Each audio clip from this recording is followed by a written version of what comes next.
வணக்கம் அனைவருக்கும். நான் உங்கள் ஜோதிடர் செல்வம். நாம் சுனபா யோகத்தில் சந்திரனுக்கு 2ஆம் இடத்துல கிரகங்கள் அமரும் பொழுது என்னென்ன மாதிரியான பலன்களை வெளிப்படுத்துது அப்படிங்கிறத வரிசலாக பார்த்துக்கிட்டு இருக்கோம். சுக்கிரன் வரைக்கும் பார்த்துருக்கோம். அடுத்ததாக இந்த சனி பகவான் சந்திரனுக்கு 2ஆம் இடத்துல ஒரு நல்ல ஆதிபத்தியம் பெற்று ஒரு நல்ல நிலையில் அமரும் பொழுது அந்த ஜாதகர் நல்ல புகழுடையவராக இருப்பார்.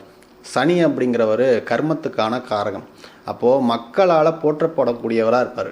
சனி அப்படிங்கிறவர் அடிநிலை கீழ்த்தட்டு மக்கள்லேருந்து கடைநிலை ஊழியர்கள் வரைக்கும் சனி பகவானுடைய காரகத்துவம் தான். அதே மாதிரி காக்கிச்சட்டை போட்டு ஒரு கூலி ஒர்க் பண்ணிகிட்டு இருக்காங்க அப்படின்னாலும் அவங்களும் சனியினுடைய ஆதிக்கத்தின் கீழே வரவங்க தான்.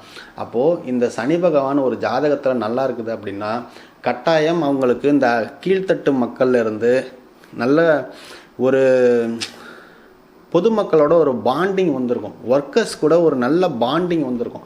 அது மூலியமாக ஒரு பேரு புகழ் கிடைக்கும். சரிங்களா? ஒரு மக்களுக்கு ஒருத்தர் போராடுறாரு, மக்களுக்காக ஒருத்தர் போராடுறாரு அப்படின்னா அவங்க ஜாதகத்துலலாம் சனி பகவான் ஒரு நல்ல நிலையில் அமர்ந்திருப்பார். மக்கள் மூலியமாக ஒரு பேரு புகழ் அந்தஸ்து கிடைக்கக்கூடியது.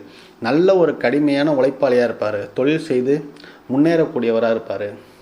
ஒரு தொழிலை தொட்டார் அப்படின்னா அந்த தொழிலில் எப்படியெல்லாம் ஜெயிக்கணும் அப்படிங்கிற ஒரு சிந்தனை, சரியான ஒரு எண்ணம் அப்படிங்கிறது இருக்கும். அதே மாதிரி ஒரு தர்ம காரியங்கள் பண்ணுறது, மற்றவங்களுக்கு தர்மம் செய்கிறத கர்மமாக வச்சுக்கிட்டு இருக்கிறதெல்லாம் இந்த சனி பகவான் நல்லா இருக்கிறவங்க மனசார செய்வாங்க.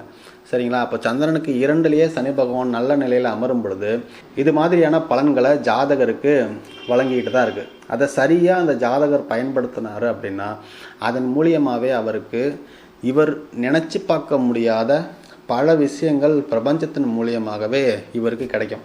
சனி பகவான் தான் கர்மத்துக்கான காரகன், கர்மாவுக்கான காரகன்.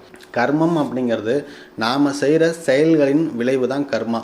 அப்போது கர்மாவும் வெவ்வேறு கிடையாது. நம்ம என்ன செஞ்சுக்கிட்டு இருக்கோம், என்ன செய்கிறோம், என்ன செய்ய போகிறோம் அப்படிங்கிறத வச்சு தான் நம்மளுடைய கர்மா நிர்ணயிக்கப்படுது. அப்போ அந்த கர்மாவுக்கே காரகமாக இருக்கிற சனி பகவான் ஒரு ஜாதகத்தில் சனி பகவான் நல்ல நிலையில் அமர்ந்தாலும் சரி, கெட்ட நிலையில் அமர்ந்தாலும் சரி, சனி பகவானுடைய காரகத்துவத்தில் நாம் எந்த விதத்துலையும் காம்ப்ரமைஸ் பண்ணிக்காமல் நேர்மையாகவும் உண்மையாகவும் நீதியாகவும் இருந்தோம் அப்படின்னா கட்டாயம் அந்த சனி பகவான் நமக்கு ஒரு நல்ல வழியை காட்டுவார். சரிங்களா? ஏன்னா எனக்கு பயங்கர ஃபேவரட் வந்து சனி பகவான். சனி பகவானை போய் எல்லோரும் நேருக்கு நேர் நின்று பார்க்காதீங்க அப்படின்னு சொல்லுவாங்க. ஆனால் நான் போனால் நேருக்கு நேராக தான் அவரை பார்த்து கும்பிடுவோம்.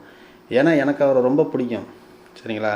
மனசில் வக்ரம் இல்லை, மனசில் வந்து நமக்கு உண்மைக்கு புறம்பான ஒரு விஷயம் இல்லை அப்படிங்கிறப்ப அவரை டைரெக்டாக ஃபேஸ் பண்ணலாம்.